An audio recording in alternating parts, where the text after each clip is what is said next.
So hey guys, this is doctor Ashish Sahu, JR2 anaesthesia MSBHU। और मेरे साथ है आज डॉक्टर प्रथम, जो कि है यहाँ के मेडिसिन रेसिडेंट। और बहुत सारे लोगों का क्वेश्चन था कि यहाँ पे मेडिसिन रेसिडेंसी कैसी है, तो सारे क्वेश्चन का आंसर करेंगे। तो वेलकम प्रथम। थैंक यू आशीष। तो डायरेक्ट क्वेश्चंस पे आते हैं कि सबसे पहला क्वेश्चन मैं यही पूछता हूँ बाकी रेसिडेंट से कि आपने मेडिसिन क्यों चूज़ किया? मतलब आपके पास और भी ऑप्शंस रहे होंगे, दूसरे ऑप्शन, तो मेडिसिन क्यों चूज़ किया? मतलब मेडिसिन एज अ ब्रांच, मतलब मैं शुरू से ही चाहता था फ्रॉम द MBBS डेज। जब से मेरी second year posting, third year posting, जब क्लिनिकल पोस्टिंग लगी थी तब से ही वी वांट मेडिसिन। और दूसरा कि मुझे थोड़ा सा सर्जिकल एक्सपोजर अच्छे नहीं लगते थे। मतलब मेरा स्किल्स में हैंड अच्छा है, बट जो और सर्जरी के आगे चीज़ होता है, पोस्ट सर्जरी ऑपरेशन जो फॉलो अप और ये सब थोड़ा मुझे अच्छा नहीं लगता था। और दूसरा ये कि मुझे डायग्नोसिस बनाने में थोड़ा अच्छा लगता है। सर्जरी में तो डायग्नोसिस पहले से ही बनी होती है। ठीक है। तो और मतलब आपके पास काउंसलिंग में और आपने कोई दूसरा ऑप्शन भरा था?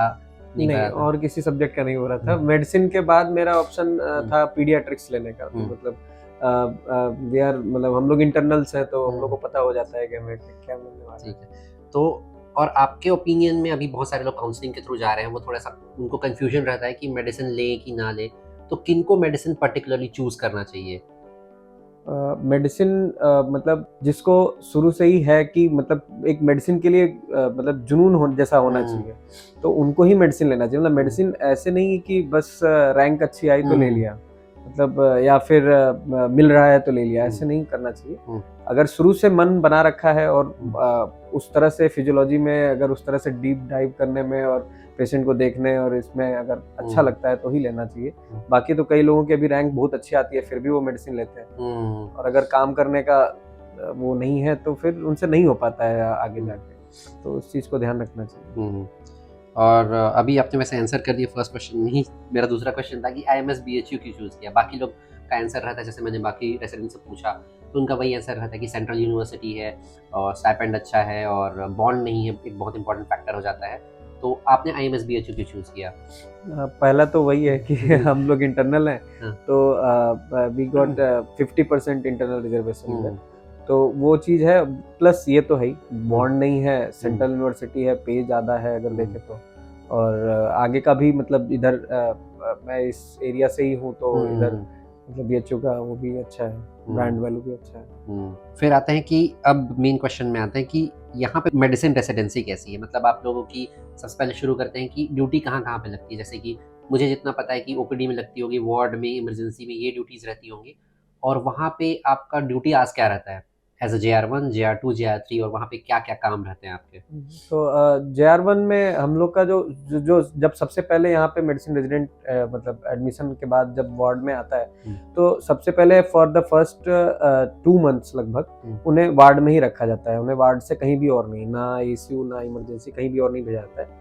मतलब ये जीरो पोस्टिंग बोलते हैं हम लोग। फर्स्टली उनको एक्सपोजर दिया जाता है कि हॉस्पिटल में क्या चीज़ें कैसे-कैसे हैं, क्योंकि वो हर जगह कहीं-कहीं से आए होते हैं। तो एक्सपोजर के साथ-साथ उन्हें ये भी समझ में आता है शुरू में कि पेशेंट को किस तरह से मैनेज करना है, क्या-क्या करने होते हैं फर्स्ट काम। तो इनिशियल शुरू में जो वार्ड में काम होते हैं, बेसिकली बस वाइटल्स लेने का ही होता है, मतलब अच्छे से वाइटल्स लेना है। यहाँ पे थोड़ा सैम्पलिंग का इशू होता है, क्योंकि इंटर्न्स हमारे थोड़े मतलब पूरे टाइम नहीं रहते हैं, तो वाइटल्स के साथ-साथ हमें सैम्पलिंग और मतलब रूट ऑल द सारे तरह के सैम्पलिंग और रेफरेंसेस कराने होते हैं। और शुरू फिर वही 2 महीने के बाद फिर हमारी पोस्टिंग अलग-अलग जगह लगा दी जाती है। तो फर्स्ट ईयर में जो रोटेटरी पोस्टिंग भी लगती है, ICU मतलब हमारा जो अपना 19 बेड्स का भी ACU है मेडिसिन में, तो उस ACU में 3 लोग की पोस्टिंग लगती है, 3 लोग की इमरजेंसी में लगती है, बिकॉज़ यहाँ पे कोई इमरजेंसी डिपार्टमेंट नहीं है। तो इमरजेंसी पर से मतलब पूरा हम लोग ही देखते हैं, मेडिसिन ही देखता है। और उसके बाद वार्ड में जो कुछ लोगों की पोस्टिंग लगेगी, यूनिट वाइज लगती है पोस्टिंग। और फिर आता है जब फर्स्ट ईयर और जब और बाकी लोगों की पोस्टिंग मतलब एक-एक करके जो सुपर स्पेशलिटीज़ हैं यहाँ पे, वहाँ पे लगती है। गैस्ट्रोलॉजी, न्यूरोलॉजी, नेफ्रोलॉजी, इन सब में लगता है, एंडोक्राइनोलॉजी। तो ये पोस्टिंग रोटेटरी होती है, मतलब हर 15 दिन पे या हर 1 महीने पे यूनिट्स बदलते हैं, इमरजेंसी से वार्ड में आता है या फिर ऐसे ही रोटेशन होता रहता है इनके बीच में। फिर सेकेंड ईयर में सब कुछ गाइड पोस्टिंग होती है, मतलब पूरा लगभग 1 साल, वो डीआरपी का 3 महीने अभी के लिए हटा दे तो बाकी सारा टाइम वो अपने गाइड जो अलॉटेड होते हैं, जो फर्स्ट ईयर में ही अलॉट हो जाते हैं, उनके अंडर पोस्टिंग होती है। तो मतलब उनका यूनिट जो है, जो भी यूनिट में है उसी यूनिट में वो रहते हैं। और फिर थर्ड ईयर में फिर से रोटेटरी पोस्टिंग शुरू हो जाती है। और सेकेंड ईयर में भी गाइड पोस्टिंग के अलावा एसीयू और इमरजेंसी ये लगता है। और थर्ड ईयर में फिर से वही रोटेटरी पोस्टिंग जैसे फर्स्ट ईयर का है वैसे ही थर्ड ईयर का है। और इसमें आपकी ड्यूटी आज क्या रहते हैं जब JR1 रहते हैं, JR2 रहते हैं, JR3 रहते हैं? तो JR1 को तो यहाँ पे काम करना होता है, मतलब लगभग शुरू में थोड़ा सा वो हेक्टिक ज्यादा लगता है क्योंकि हमें आदत नहीं होती है, बॉडी भी उस तरह से डेवलप मतलब अडाप्ट नहीं होती है इन चीजों को। तो शुरू में आवर्स भी थोड़े मतलब ज्यादा रहते हैं, लगभग 12 to 14 आवर्स अगर पूरा एग्रीगेट करें तो वार्ड में। और अगर एसीयू और इमरजेंसी पोस्टिंग होती है वो थोड़ी लाइट होती है, जो सुपर स्पेशलिटी पोस्टिंग होती है वो बहुत ही लाइट हो जाती है, तो उसमें पढ़ने का भी टाइम मिल जाता है फर्स्ट ईयर में भी। तो इनके अलावा बस जो वार्ड में जो पोस्टेड होते हैं वो जो 15 दिन या 1 महीने का है वो ही थोड़ा ज्यादा हेक्टिक होता है। बाकी एसीयू इमरजेंसी में अच्छा खासा टाइम खुद को भी मिलता है और मतलब पढ़ भी सकते हैं। सेकेंड ईयर में अगर देखें तो सेकेंड ईयर में आपको सुबह में आना है, राउंड्स लेने हैं, क्योंकि सेकेंड ईयर इज मतलब टोटली वार्ड मैनेजमेंट का पूरा काम सेकेंड ईयर का है। पेशेंट के साथ क्या मैनेजमेंट होगा, क्या सैंपल जाएंगे, क्या आगे मतलब उनका कोर्स ऑफ एक्शन क्या रहेगा, सब कुछ सेकेंड ईयर को डिसाइड करना है। और सेकेंड ईयर राउंड भी दिलाता है। तो सेकेंड ईयर आएगा, सुबह में राउंड्स लेगा, फिर उसके बाद कंसल्टेंट आएंगे, कंसल्टेंट को राउंड दिलाएंगे और फिर उसके बाद JR1 को काम बताएंगे कि आगे आगे करना है। और फिर वो अब क्लास जो होते हैं एकेडमिक्स के, वो सेमिनार, जनरल क्लब, प्रेजेंटेशन, ये सब में जाएंगे और उसके बाद फिर शाम को आएंगे राउंड लेने। तो सेकेंड ईयर में एनफ टाइम मिल जाता है। और थर्ड ईयर तो पूरा पढ़ाई के लिए होता है। थर्ड ईयर में केवल राउंड्स ही होते हैं और जिम्मेदारियां मतलब वार्ड की जिम्मेदारियां थोड़ी कम हो जाती है। मतलब मतलब एक सुपर सीनियर के रोल में रहते हैं, बस उन्हें गाइड करना काम होता है। मतलब first year is hectic, second year enough मतलब ठीक ठाक टाइम मिल जाता है, अच्छा खासा पढ़ाई भी कर लेते हैं। और थर्ड ईयर में तो पूरा पढ़ाई करना है। और मतलब जब फर्स्ट ईयर रहते हैं तो सोने होने के लिए टाइम मिलता है? जैसे सर्जिकल ब्रांचेस में तो थोड़ा ज़्यादा ही हेक्टिक हो जाता है, तो उनको सोने के लिए भी जाने पड़े रहते हैं, तो क्या रहता है उसका सीन क्या है? फर्स्ट ईयर में मिल जाता है टाइम ऐसे, मतलब मैंने जैसे बताया वार्ड में ही थोड़ा हेक्टिक होता है। वार्ड को अगर छोड़ दे मतलब वो 15 क्योंकि ऐसे रोटेटरी लगती है, क्योंकि 15 दिन अगर वार्ड में लग गई तो 15 दिन बाहर का मिलता है, तो ठीक है, वो 15 दिन आदमी थोड़ा एग्जॉस्ट होता है, फिर उसके बाद आके कंपनसेट सोने को मिल जाता है अच्छे से। तो फिर एज एक्सपेक्टेड कि यहाँ पे लोड अच्छा ही होगा, पेशेंट लोड कितना रहता है? जैसे आप ओपीडी में रहते हैं तो कितना ऑलमोस्ट पेशेंट रहता होगा? पेशेंट लोड यहाँ का कैसा रहता है? यहाँ पे जो ओपीडी चलती है हम लोग की जनरल ओपीडी, मतलब यहाँ 2 तरह की ओपीडी है। एक तो जनरल ओपीडी चलती है और कुछ स्पेशलिटी ओपीडी है, जैसे कि रोमेटोलॉजी का यहाँ पे डिपार्टमेंट नहीं है, हेमेटोलॉजी का नहीं है, तो वो जो यूनिट्स हैं वही देखते हैं, मतलब रोमेटोलॉजी ओपीडी को भी, हेमेटोलॉजी को भी। तो हर यूनिट का अपना डिसाइडेड है कि इस यूनिट का रोमेटो होगा, इसका हेमेट होगा, इसका ऐसे होगा। तो 2 तरह की ओपीडी हो गई, मतलब एक तो जनरल ओपीडी और एक जो स्पेशलिटी ओपीडी हो गई। जो जनरल ओपीडी है उसमें तो लिमिट लगाने के बाद भी लगभग 600 से 700 रजिस्ट्रेशन पर डे होता है, तो इतना मतलब डेली का लोड है। और उसमें से अगर एडमिशन बोले तो लगभग मतलब रिग्रेट करना और सब कुछ करने के बाद भी लगभग 20 से 25 एडमिशन डेली हो जाते हैं, मतलब एक ड्यूटी डे पे हो जाते हैं। और जो स्पेशलिटी ओपीडी है वो हर यूनिट का अलग है, मतलब कुछ यूनिट में कोई ऐसा रिस्ट्रिक्शन नहीं है कि कितना पर्चे लगाने हैं, कुछ यूनिट में रिस्ट्रिक्शन है कि इतने ही पर्चे लगाने हैं। तो और मतलब डिमांडिंग, जैसे कि रिमेटोलॉजी है वो थोड़े पेशेंट्स को ज्यादा टाइम देना होता है, तो इसलिए लगभग स्पेशलिटी ओपीडी में अगर कहें तो 70-80 पेशेंट को एक दिन में देखते हैं, और मतलब कुछ यूनिट में और ज्यादा भी हो सकता है, तो मतलब लगभग 100 मान लें स्पेशलिटी ओपीडी में। अब यहाँ पे कॉमन केसेस तो आते ही होंगे जब इतनी ज्यादा ओपीडी है, तो कुछ रेयर केसेस भी आपको देखने को मिलते हैं, जैसे आपने क्या क्या रेयर केसेस? कॉमन केसेस में तो वही रहता है जो सीजनल बुखार और ये हो गया, PIVD लगता है कि सबसे बड़ा कोई एलिमेंट जो कहीं से ठीक नहीं होता है। और रेयर केसेस में मतलब बहुत अच्छे केसेस, जैसे रेयर में भी बहुत अलग तरीके का है, मतलब एक तो एकदम ही रेयर, जैसे कि अभी रिसेंटली हम लोग में ट्यूमर इंड्यूस्ड ऑस्टियोमैलेसिया डायग्नोज हुआ है, तो इसके पूरे वर्ल्ड में ही 22 केसेस हैं। तो इस तरह से अगर देखें तो ऐसे भी केसेस मिल जाते हैं, पर ये मतलब लक ही है। और ऐसे रेयर में मतलब अच्छे केसेस जो अगर बोले तो जैसे पूरा इमरजेंसी हम लोग हैंडल करते हैं और इधर का लगभग सबसे बड़ा हॉस्पिटल बीएचयू ही है, तो सारे रेफरल पेशेंट आते हैं, तो अच्छे अच्छे रेयर केसेस भी मिल जाते हैं, हर सिस्टम के मिलते हैं, मतलब ऐसा नहीं कि कुछ एक का ही मिल रहा है। न्यूरोलॉजी में अगर देखें तो जीबीएस और ये सब, और अगर जब न्यूरोलॉजी पोस्टिंग लगती है तो उसमें और रेयर केसेस देख सकते हैं, जैसे मैंने आईजी लोन का केस भी देखा है न्यूरो में एडमिटेड, तो मतलब रेयर में बहुत रेयर भी मिल जाता है, जो अच्छे अच्छे केसेस हैं वो भी मिलते हैं। और आप लोग का एक्सपोजर कितना रहता है, मतलब कितना आप इंडिपेंडेंटली मैनेज करते हैं ओपीडी में और वार्ड में? तो ओपीडी में ऐसा होता है कि मतलब किसी सीनियर के साथ ही बैठते हैं, जैसे कुछ लोग डायरेक्ट कंसल्टेंट के अंडर बैठते हैं, मतलब कंसल्टेंट के साथ बैठते हैं। JR3 यूजुअली मतलब अलग सेपरेट रूम्स में बैठते हैं, क्योंकि यहाँ पे ओपीडी में अलग अलग रूम्स हैं। तो यहाँ मतलब कई जगह कई कॉलेजेस में एक डेस्क होता है, उसी पे कंसल्टेंट सारे रेजिडेंट एक साथ बैठ के देखते हैं। यहाँ थोड़ा अलग है, यहाँ अलग अलग रूम्स हैं, तो किसी न किसी सीनियर के साथ ही रहता है। पर पर्चे जो आप देखते हैं पर्चे वो अलग ही देखते हैं, मतलब आपको नहीं समझ में आया तो जाके सीनियर से पूछ लिए कि बॉस या सर इसमें ऐसा है, क्या करना चाहिए, पर पर्चे खुद से ही देखते हैं। और अगर वार्ड में देखें तो JR1 में तो ठीक है, JR1 में पूरा हैंड तो नहीं मिलता है। JR1 में हम लोग मेन एक्सक्यूशन वाले रोल में होते हैं कि जो बॉस ने बोला, सीनियर सर ने बोला वो करना है। लेकिन JR2 में तो पूरा, मैंने पहले बताया कि वार्ड में कुछ भी हो रहा है तो वो JR2 के बोलने या करने के बाद ही होगा। तो चाहे कुछ भी मतलब JR2 मतलब सब कुछ, डायग्नोसिस, पेशेंट आया, पेशेंट का एडमिशन के बाद उसका क्या इनिशियल इन्वेस्टिगेशन जाएगा, डायग्नोसिस कैसे बनेगी, क्या होगा, रेफरेंस कौन से जाएंगे, और पेशेंट डिस्चार्ज होगा कब होगा, और डिस्चार्ज पेपर चेक करना, सब कुछ वो JR2 का ही है रोल है। तो JR2 में फुल एक्सपोजर मिलता है, जितना भी जैसे भी मैनेज करना है हम कर सकते हैं, बट हाँ कंसल्टेंट के सुपरविजन में होता है, कुछ भी ऐसे नहीं होता है कि हम खुद से कर रहे हैं। पर फ्री हैंड ये रहता है कि आप जब शाम में राउंड लेते हैं तो आपके पास फुल इंडिपेंडेंस होता है कि आप आगे क्या करने जा रहे हैं, और अगले दिन जब कंसल्टेंट का राउंड होगा तो वेरीफाई हो जाता है एक तरह से कि हाँ नहीं, मैं जो कर रहा था वो सही था।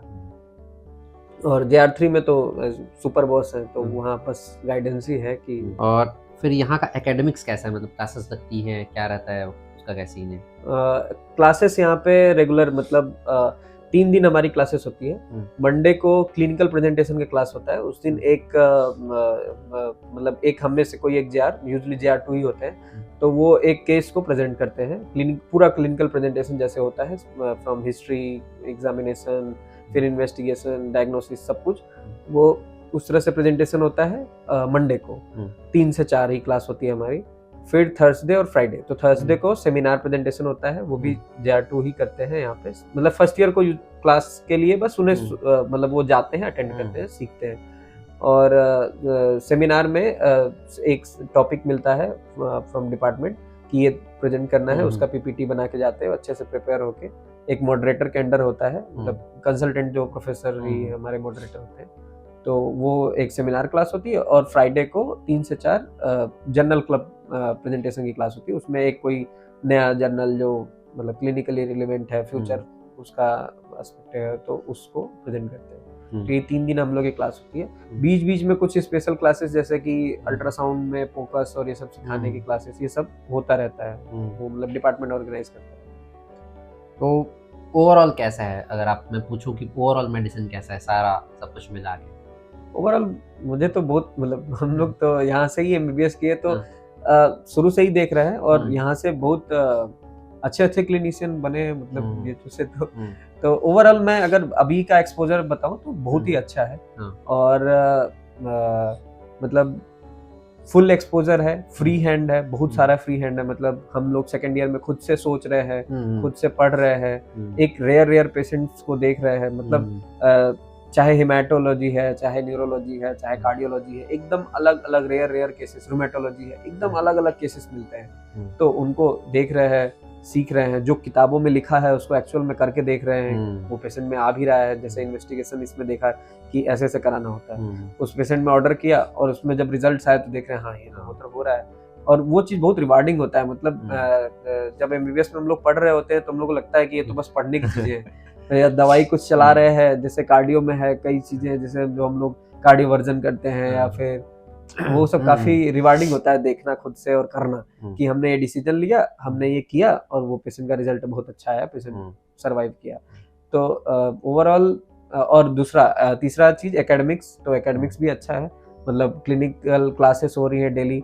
और सबसे एक एडवांटेज यहाँ ये है कि एमबीबीएस की भी क्लासेस लेनी होती है हमें, तो वो चीज भी बहुत अच्छा है। मतलब उससे हम लोग खुद, क्योंकि एमबीबीएस की क्लास लेनी है तो हमें पढ़ना भी पड़ेगा, तो उस चीज के लिए भी पढ़ते हैं और वो भी फायदा देता है, और क्लासेस लेने से थोड़ा और याद भी हो जाता है अच्छे से। तो ओवरऑल बहुत अच्छा है। और फिर यहाँ पे रिसर्च ऑप्शन क्या है, मतलब थीसिस तो एक करते ही करते हैं, उसके अलावा भी और कुछ स्टडीज चलती हैं, ऐसा कुछ है? हाँ, थीसिस के अलावा वो स्टडीज चल रही है, मतलब बेसिकली हमारा फोकस, क्योंकि हम लोग क्लिनिकल ज्यादा ही रहते हैं, मतलब इतना टाइम मिलता नहीं है मेडिसिन में कि मतलब हम लोग थोड़ा अलग जाके अलग सोच सके, पर कुछ लोग करते हैं, मतलब कुछ रेजिडेंट्स अभी भी अलग अलग प्रोफेसर्स जिनका काम चल रहा है ऑलरेडी, क्योंकि यहाँ पे बहुत सारे सीनियर प्रोफेसर्स के पास अपना लैब है, फुल सेटअप लैब है, मतलब उसमें बहुत सारे एडवांस तरीके की जांच, मतलब जैसे डीएनए एक्सट्रैक्शन और ये सब कुछ हो रहा है। तो अगर वो चीज देखें तो अच्छा खासा एक्सपोजर है।